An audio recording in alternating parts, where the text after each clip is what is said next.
Assalamualaikum warahmatullahi wabarakatuh. Di sini kami dari kelompok 7 akan mempresentasikan materi mengenai konsep dasar akuntansi keperilakuan dan riset keperilakuan dalam akuntansi. Kelompok 7 yang beranggotakan Amanda Yulia Damayanti dengan NPM 20101040001, Ufriza Silva Masaid dengan NPM 20101040004, dan Josin Sitinjak dengan NPM 20101040008.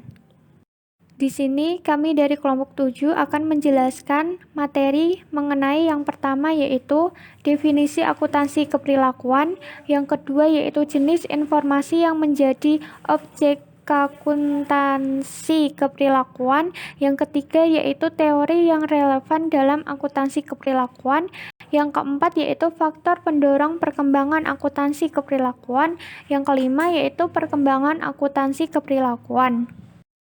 Kita akan membahas mengenai definisi akuntansi keperilakuan. Akuntansi keperilakuan terdapat beberapa definisi. Akuntansi sendiri memiliki definisi yaitu suatu media informasi keuangan organisasi yang dapat berupa informasi kuantitatif maupun informasi kualitatif. Menurut definisi Walcott 1989 menyebutkan bahwa akuntansi keperilakuan adalah aplikasi dari ilmu keperilakuan ke konteks akuntansi. Disebutkan juga bahwa tujuan dasarnya adalah untuk menjelaskan dan memprediksi perilaku manusia di semua konteks akuntansi yang memungkinkan. Dalam perspektif akuntansi, studi keperilakuan merupakan studi yang mempelajari perilaku manusia sebagai individual atau kelompok yang dalam kaitannya dengan akuntansi. Perilaku individual atau kelompok dikaitkan dengan akuntansi dapat meliputi tindakan penciptaan, penggunaan, dan pengenaan akibat dari adanya aspek keperilakuan di bidang akuntansi secara luas. Menurut Roth 1989 menyatakan bahwa riset akuntansi keperilakuan merupakan bidang multidisiplin yang menarik dari konstruksi teoritikal ilmu perilaku. Oleh karena itu, ketika konsep perilaku dikaitkan dengan informasi akuntansi, maka konstruk tersebut tidak dapat berdiri di atas disiplin tunggal, melainkan harus didukung oleh disiplin ilmu yang lain. Riset akuntansi keperilakuan mengaplikasikan teori dan metodologi dari ilmu perilaku untuk mempelajari hubungan antara informasi dan proses akuntansi dengan perilaku manusia, termasuk perilaku organisasi. Riset akuntansi keperilakuan berfokus pada pengamatan terhadap perilaku individual atau kelompok sebagai pengambil keputusan.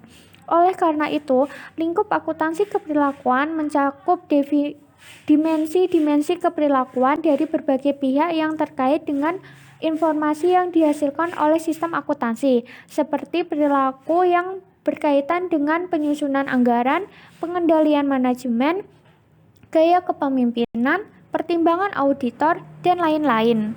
Dari definisi tersebut dapat dinyatakan bahwa akuntansi keperilakuan merupakan suatu pendekatan dalam akuntansi yang mengaplikasikan aspek keperilakuan baik dalam akuntansi keuangan, akuntansi manajemen, akuntansi perpajakan, akuntansi sektor publik, pengauditan, dan bidang akuntansi terkait lainnya.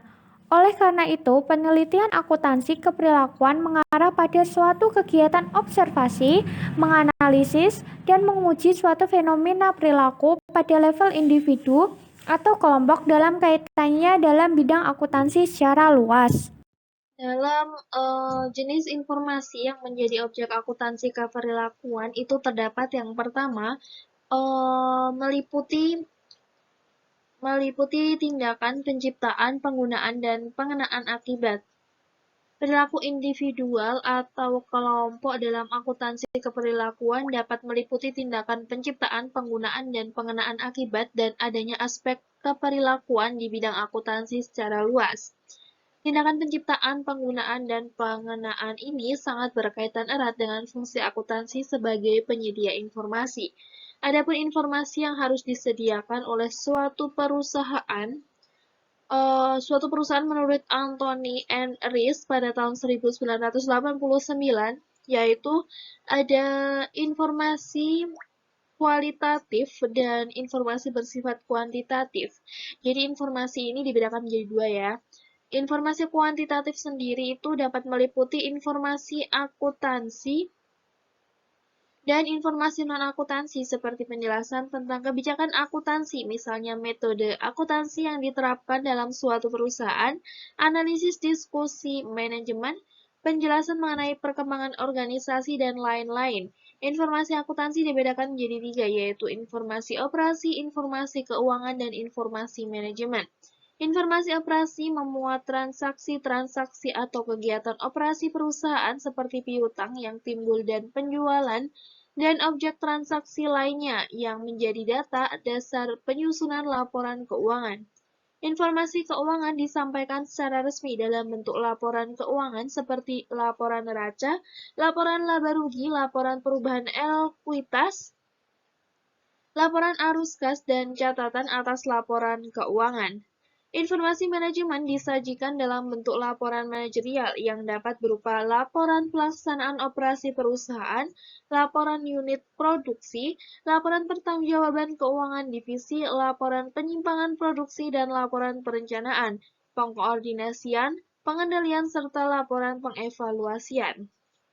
Kemudian ada laporan keuangan itu merupakan media komunikasi dan juga media pertanggungjawaban antara perusahaan dan para pemiliknya ataupun pihak-pihak yang lain. Informasi keuangan yang ditujukan kepada pihak luar dikenal dengan sebutan laporan keuangan umum, sementara informasi yang diperlukan oleh pihak internal dikenal dengan sebutan laporan manajerial. Laporan keuangan umum bersifat resmi dan penyusunannya pun harus mengikuti ketentuan-ketentuan dalam standar akuntansi keuangan atau SAK. Sedangkan laporan manajerial tidak harus mengikuti SAK karena sifatnya individual sesuai dengan kebutuhan manajemen. Informasi yang dihasilkan akuntansi baik bersifat kuantitatif maupun inualitatif tidak hanya untuk kepentingan pengendalian dan pertanggungjawaban, tetapi lebih luas lagi yaitu menghasilkan informasi untuk pengambilan keputusan bisnis dan untuk mempengaruhi para pelaku ekonomi secara luas. Nah, dalam teori yang relevan dalam akuntansi keperilakuan diantaranya berasal dari disiplin ilmu sosiologi, ekonomi politik, dan psikologi. Ilmu psikologi merupakan ilmu yang paling dominan yang digunakan di akuntansi keperilakuan. Ilmu psikologi sendiri mempunyai banyak cabang. Beberapa cabang ilmu psikologi yang banyak digunakan sebagai teori penjelas di penelitian-penelitian akuntansi keperilakuan, yaitu yang pertama ada psikologi kognitif atau cognition psikologi. Dalam psikologi kognitif ini menjelaskan bagaimana manusia berpikir untuk memproses informasi yang diterima. Teori ini misalnya digunakan untuk menjelaskan bagaimana informasi akuntansi yang diterima oleh seseorang investor akan mempengaruhi hasil keputusan investasinya. Menurut Binberg et al. Pada bukunya 2007, teori-teori psikologi kognitif yang banyak digunakan di penelitian akuntansi keperilakuan diantaranya yaitu ada probabilistic judgment, kemudian heuristic and bias, kemudian ada prospect theory and farming, ada search heuristic, kemudian probabilistic functions Alan, kemudian mental ranges and outcome effects. Kemudian yang kedua ada psikologi motivasi atau motivation psikologi. Pada psikologi motivasi ini lebih berfokus pada motivasi untuk mengarahkan ke tindak-tindak perilaku yang diinginkan. Teori ini misalnya digunakan untuk menjelaskan bagaimana kesulitan sasaran anggaran atau budget goal difficult yang mempengaruhi kinerja individual. Menurut Binberg et al., pada bukunya 2007, teori-teori psikologi motivasi yang banyak digunakan dalam penelitian-penelitian akuntansi keperilakuan itu diantaranya ada level of aspiration theory, kemudian ada goal setting theory, ada cognitive dissonance theory, ada organization justice theory, ekspektasi teori, atribut teori, dan person environment fit teori. Kemudian yang ketiga ada psikologi sosial atau social psikologi. Dalam psikologi sosial ini menjelaskan bagaimana orang lain dan lingkungan sosial mempengaruhi perilaku seseorang. Contohnya yaitu teori ini digunakan oleh Hopwood pada bukunya 1972 untuk menjelaskan pengaruh tekanan atasan pada evaluasi bawahannya. Kemudian ada menurut Binberg et al. Pada bukunya 2007, teori-teori psikologi sosial yang banyak digunakan di penelitian-penelitian akuntansi keperilakuan, di antaranya yaitu ada role theory, social comparison theory, dan ada social identity theory. Antara akuntansi manajemen dan riset akuntansi keperilakuan ada keterkaitan karena kesuksesan dalam menghasilkan informasi akuntansi manajemen sangat bergantung pada faktor manusia dalam berperilaku. Riset akuntansi keperilakuan pertama kali berkembang dari bidang akuntansi manajemen, yaitu bidang yang dibahas adalah budgeting. Akuntansi manajemen dapat dikatakan memberikan kontribusi yang besar dalam riset akuntansi keperilakuan.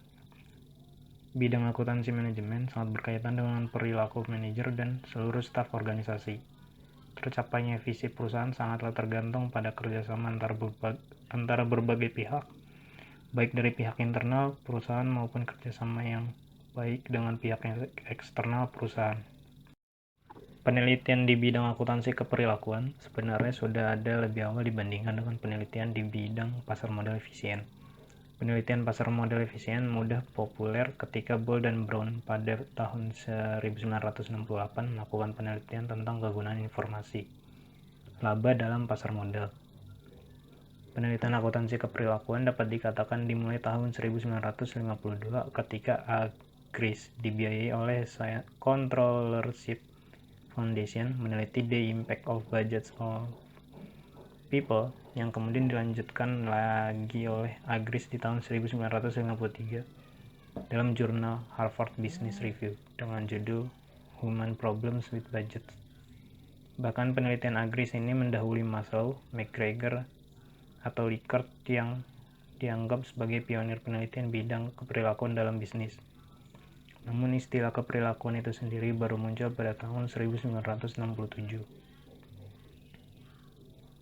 Dalam artikel Journal of Accounting Research oleh Baker yang mereview tulisan Coe 1967, Baker lebih lanjut mengatakan bahwa perbedaan penelitian akuntansi keperilakuan dengan bidang lain adalah penelitian akuntansi mengaplikasikan teori dan metodologi dari ilmu keperilakuan untuk memeriksa persinggungan antara informasi dan proses akuntansi dengan perilaku manusia, termasuk perilaku organisasi.